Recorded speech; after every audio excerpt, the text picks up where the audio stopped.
그 허위 광고에 대해서 당연히 배상을 받을 수 있습니다. 그런데 여기서 주의해야 될 게 그럼 어느 경우를 허위라고 할 수 있는가 이게 굉장히 판단이 어렵습니다.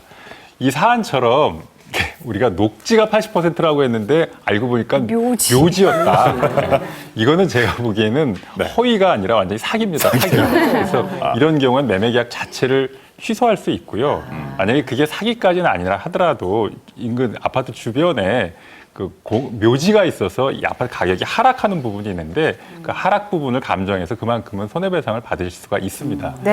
이 요즘에는 그래서 분양하시는 분들이 이 광고를 할 때 단정적인 표현을 절대 하지 않습니다. 그렇기 때문에 애매모호하게 하기 때문에 잘 보셔야 돼요.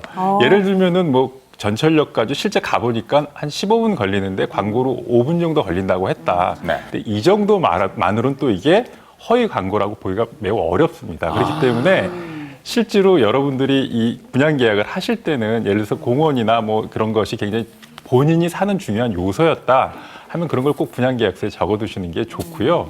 아무래도 이 요즘에는 공정거래위원회에서 허위까지는 아니더라도 또 과장 광고라는 게 있습니다. 이 과장 광고에 대해서는 과징금이나 여러 제재를 하기 때문에 분양업자들도 상당히 주의를 많이 하니까 그런 부분에 대해서 소비자들도 상당히 주의 깊게 보셔야 됩니다. 근데 뭐 X세요, 양 변호사님은? 지금 사실 포인트는 이제 최 변호사님 말씀하신 것처럼 이거예요. 자, 광고로 되어 있느냐, 계약서에 이게 기재되어 있느냐. 판례는 이걸 엄격히 구분을 합니다. 자, 광고는 청약의 유인이에요. 자, 이렇게 왔으니 오세요까지고 그러니까. 정말 계약에 그 내용이 들어가 있느냐가 중요한데 그게 안 들어가 있다면 이거는 배상받을 수 없다는 거죠. 그러니까 아까 제가 말씀드린 그거예요. 그래서 이 부분을 주의하셔야 될 것 같고요. 만약에 정말로 나는 이 녹지여야 된다고 한다면 그걸 계약서에 적으셔야 돼요. 그래야 이게 중요 부분의 계약이 돼서 나중에 이걸 취소하거나 배상을 받으실 수가 있기 때문에 그 포인트를 좀 조심하시면 될 것 같습니다. 사례 좀 또 좀만 더 들어주세요. 뭐 만약에 수익률이 뭐 10%인데 실제로 안 나는 경우도 있고 뭐 이렇잖아요. 그 우리가 오피스텔 같은 경우는 분양 수익률 10% 보장 이런 경우가 있죠. 예. 이런 경우도 이게 이 과장 광고에 해당이 되기 때문에 공정거래위원회 제재를 받을 수 있고요.